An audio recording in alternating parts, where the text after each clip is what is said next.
Salam kepada semua. Selamat datang kepada pelayanan online pagi ini. Dan hari ini adalah 25 hari bulan Julai 2021. Mari kita berdoa. Tuhan Yesus, untuk pagi yang indah ini, kita berterima kasih dan berdoa Tuhan akan memberkati kita dengan firman-Mu pagi ini. Berkati juga hamba-hamba-Mu dan juga kuatkan iman mereka dalam semua situasi yang membawa banyak cabaran sebab pandemik COVID-19 ini. Biarlah hadirat Tuhan bersama kita pagi ini. Dalam nama Yesus kita berdoa. Amin. Amin. Saudara-saudari sekalian, bacaan-bacaan yang diberi kepada kita untuk pagi ini adalah daripada Yeremia bab 45 ayat 1 hingga 5, Mazmur 126, Kisah Rasul-Rasul bab 11 ayat 27 hingga bab 12 ayat 2. Dan bacaan Injil adalah daripada Injil Matius bab 12 ayat 20 hingga ayat 28. Tajuk yang saya beri kepada firman kita pagi ini adalah pengorbanan hidup ataupun hidup yang penuh dengan pengorbanan. Daripada petikan Yeremia bab 45 ayat 1 hingga 5. Pertama kali kita hendak melihat situasi yang penuh dengan kegelisahan sebab kesedihan dan kesakitan. Kesedihan dan kesakitan yang membawa situasi yang penuh gelisah. Ya, itu poin pertama kita. Nah, jika kita baca Yeremia bab 45 ayat 1 hingga 5, kita melihat Tuhan bersabda di sana, Dia akan meroboh apa yang Dia bina dan Dia akan mencabut apa yang Dia tanam.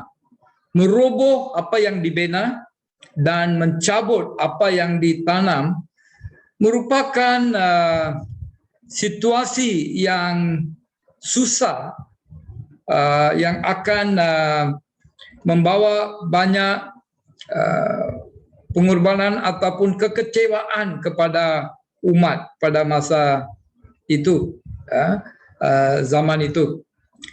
Ya, mungkin seperti mereka mengalami perambahan, situasi politik yang tidak bagus yang akan membawa mereka banyak kesulitan. Ya. Dan juga Tuhan bersabda kepada mereka bahwa jangan ingin keistimewaan. Bencana akan datang kepada semua umat manusia. Kesusahan ataupun bencana itu akan datang ke seluruh dunia. Semua manusia akan merasakan kesusahan itu. So janganlah kamu inginkan keistimewaan. Engkau akan selamat dan tetap hidup. Jika mereka setia kepada Tuhan, mereka akan selamat dan juga akan tetap hidup. Tetapi jangan inginkan keistimewaan. So itu merupakan satu situasi yang menghilangkan keistimewaan hidup dan membawa kegelisahan sebab kesusahan-kesusahan yang mungkin mereka akan hadapi. Bila kita lihat situasi pandemik kita sekarang, ada juga persamaan sedikit seperti kekecewaan yang banyak orang mengalami, kemurungan yang banyak orang mengalami, banyak orang berkecil hati sebab banyak kesusahan yang mereka alami dalam hidup, pengangguran, kebuluran, ada makanan di setengah tempat, banyak orang seperti diperangkapkan oleh COVID-19, diperangkapkan oleh situasi COVID-19. Banyak orang keliling kita juga mengalami banyak kesusahan dalam hidup mereka. So kita lihat kegelisahan sebab kesedihan dan kesakitan yang mereka alami. So situasi sekarang kita juga penuh dengan kesedihan dan kesakitan juga yang akan menjadi gelisah. Dia menggelisahkan kebanyakan orang. Poin 2, kita lihat penyiksaan dan kebuluran juga merupakan satu situasi kegelisahan, penuh dengan gelisah. Mereka gelisah sebab ada penyiksaan dan kebuluran. Jika kita baca petikan kedua, yaitu dari Kisah Rasul-Rasul bab 11 ayat 27 hingga bab 12 ayat 2, kita lihat situasi yang susah juga. Stefanus mati dilempari batu. Yakobus mati dipancung kepala, dipenggal kepala. Dan Petrus dipenjarakan pula. Ini dari segi politik, pengikut-pengikut Yesus mengalami ancaman-ancaman begini. Ada yang mati, ada yang dipenjarakan. Dan juga mereka menerima berita bahwa seluruh Roma ada kebuluran. Orang dalam kesusahan sebab kebuluran. So, apa pengikut-pengikut Yesus buat? Mereka mengirim bantuan kepada saudara seiman di Yudea. Mereka ini susah. Situasi mereka sendiri sangat susah. Tetapi mereka mengirim bantuan dengan penuh pengorbanan kepada saudara seiman di Yudea. Dan mereka menghantar bantuan mereka melalui Barnabas dan Paulus. Situasi penuh pengancaman mengelilingi mereka. Penganiayaan, kematian, penjara, semua mengelilingi mereka. Tetapi mereka memberi dengan pengorbanan. Bagaimana dengan situasi keliling kita hari ini? Ada ancaman nyawa sebab COVID-19. Jalan-jalan disekat. Tidak dapat keluar daerah ataupun merentas negeri. So, susah juga. Tetapi walaupun dalam kesusahan seperti ini, kita dipanggil untuk menolong orang. Bagaimanakah kita perlulah mengingati diri kita, tanya diri kita sendiri. Bagaimanakah daripada situasi ini kita boleh menolong orang yang susah yang mengelilingi kita itu. Kesusahan, ancaman nyawa oleh COVID-19 mengelilingi kita. Bagaimanakah kita boleh mengeluarkan pertolongan kepada orang-orang yang telah mengalami kesusahan disebabkan pandemik ini? Perlulah kita ingat. Poin nombor 3 adalah daripada bacaan Injil, yaitu Matius bab 20 ayat 20 hingga 28. Penderitaan dan kematian juga menyebabkan situasi yang menggelisahkan mereka. Situasi kegelisahan yang disebabkan oleh penderitaan dan kematian. Kita baca di sini permintaan ibu Yakobus dan Yohanes bahwa satu daripada anak mereka diberi tempat duduk di sebelah kanan dan lagi satu di sebelah kiri bila Yesus jadi raja. Yesus kata untuk beri tempat duduk itu bukan mengikut kehendak dia. Tempat-tempat itu disediakan kepada orang yang layak yang duduk di sana. Tetapi Yesus mencabar mereka.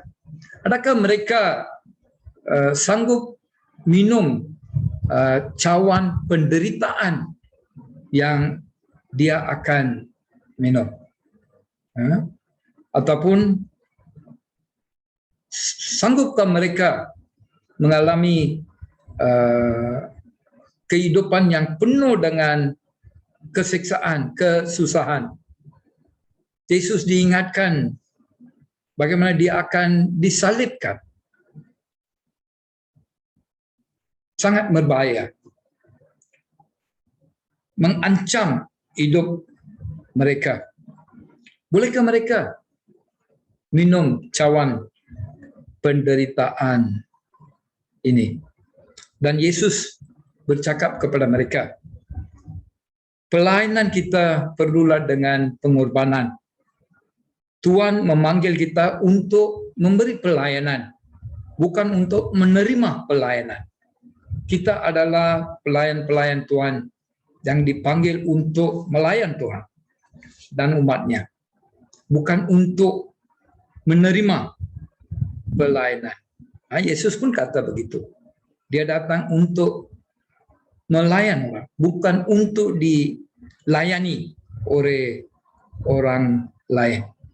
So kita dipanggil seperti pengikut-pengikut Yesus untuk hidup penuh dengan pengorbanan. So kita ingatlah, tanya diri kita sendiri, apakah pengorbanan-pengorbanan yang kita mengalami dalam hidup kita, ataupun pengorbanan yang kita boleh melakukan untuk Yesus Kristus dan untuk umatnya. Saudara-saudari sekalian, kelilingi kita pada masa ini banyak orang dalam kesusahan, tiada kerja, dan kita dipanggil untuk melakukan kerja-kerja kebajikan. Bagaimanakah dengan pengorbanan kita boleh melakukan kerja-kerja kebajikan untuk orang yang ada dalam keperluan, yang mengelilingi kita? Bagaimanakah kita boleh mengulurkan tangan penolongan kita kepada mereka? Poin keempat adalah pemulihan yang mengembirakan. Pemulihan yang mengembirakan. Kita baca Mazmur 126. Di sini kita lihat pembebasan daripada perambahan memberi mereka kegembiraan. Mereka sangat bersuka cita sebab mereka telah dibebaskan daripada perambahan. Saya harap kita pun akan sangatlah bergembira, bersuka cita bila kita dibebaskan daripada pandemik COVID-19 ini. Dan ini dilihat dari ayat 1 hingga ayat 3. Bila kamu baca ayat 4 pula, mereka minta Tuhan untuk makmurkan mereka semula. Permintaan untuk dimakmurkan semula dilihat di ayat 4. Dan di ayat 5 dan 6 kita baca yang jika mereka membuat penanaman dengan sambil menangis, mereka akan dapat menuai dengan gembira. Jika mereka cucuk tanaman dengan menangis, dengan kesusahan, maka kesabaran mereka menunggu penuaian itu akan sangat menggembirakan mereka. Tuaian tidak boleh dilihat serta-merta. Sudah tanam benih, serta-merta tak dapat hasil. Kena tunggulah beberapa lama. Dan masa tunggu itu, kena buat kerja-kerja keras. Mungkin kita berpeluh. Kadang-kadang akan mendarah cucuk jarum sini ataupun duri sini, duri sana akan mendarah juga. Akan menyakitkan diri kita. Badan kita pun akan sangat sakit. Sebab kita perlu menunduk, bawa dan buat kerja. Situasi yang bahaya juga akan mencabarkan. Tetapi jika dilakukan dengan penuh kesabaran, mesti tuaian akan datang dan dia akan menggembirakan kita. Situasi kita juga sama sedikit seperti itu. Gereja dan kita perlulah jadi relevan kepada orang-orang keliling kita. Jika kita tidak relevan, tak guna apa-apa pun. So kita perlu tanya diri kita, bagaimanakah saya sebagai seorang pengikut Tuhan, sebagai ahli gereja, dan juga sebagai gereja kita tanya diri kita, adakah saya dan gereja saya relevan masa ini, situasi sekarang? Apakah cara-cara baru yang saya perlu buat untuk jadi relevan hari ini? Bukan senang. Perlu buat dengan penuh kesabaran. Dan kesabaran ini akan akhirnya membawa banyak kegembiraan kepada kita. Mesti ada pengorbanan dalam melakukan kerja-kerja untuk memberi pertolongan-pertolongan. Tetapi gembira juga. Kita akan rasa pada akhirnya.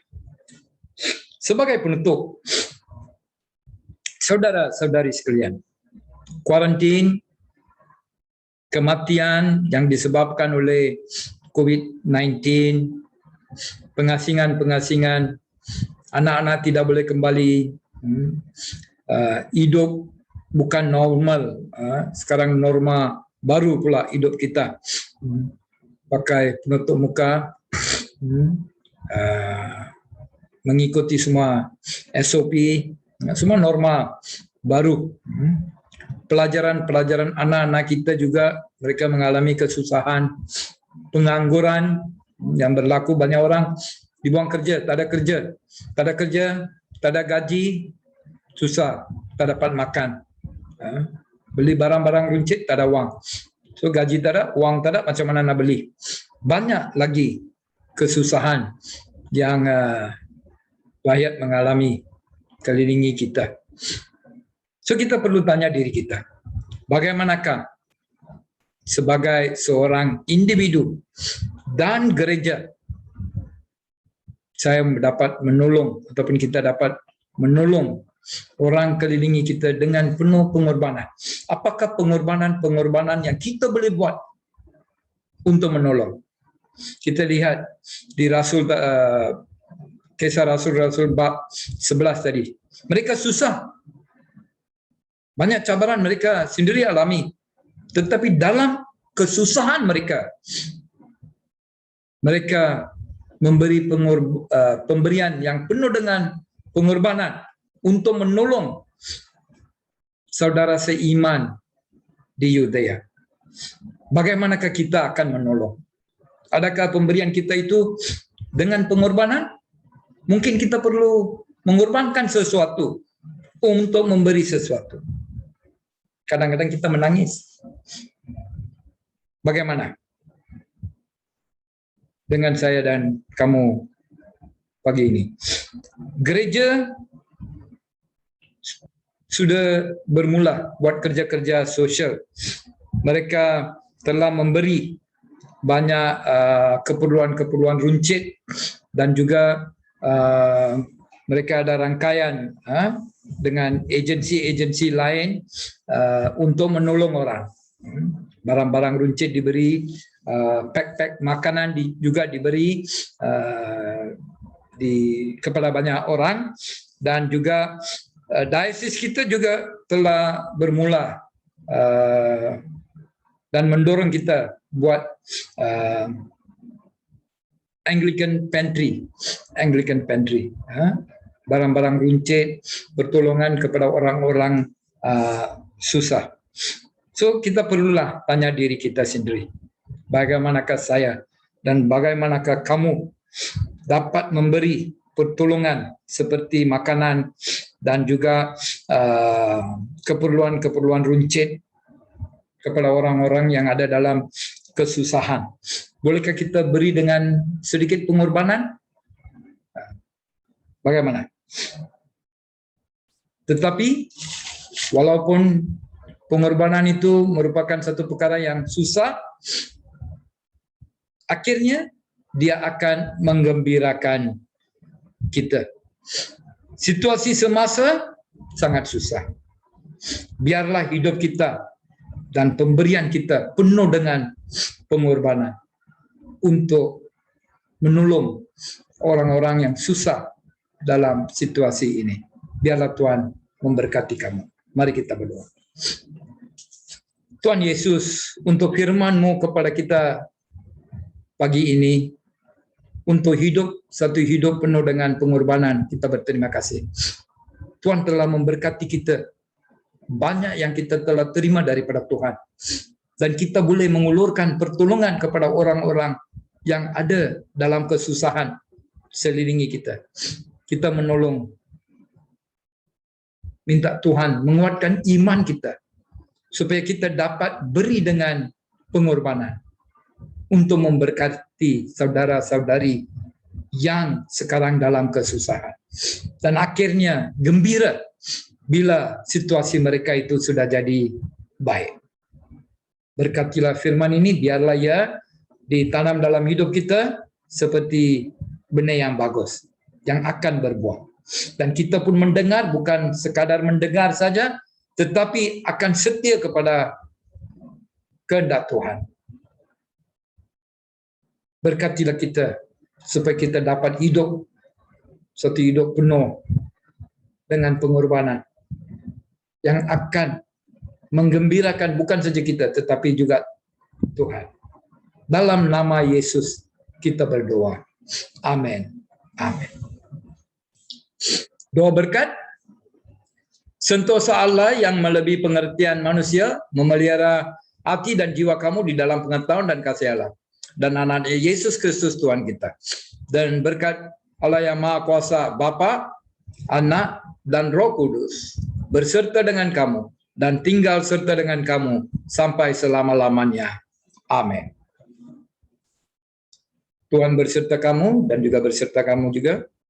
Pergilah dengan damai sejahtera dan layanilah Tuhan. Dan hari ini penuh dengan pengorbanan. Tuhan berkati kamu semua.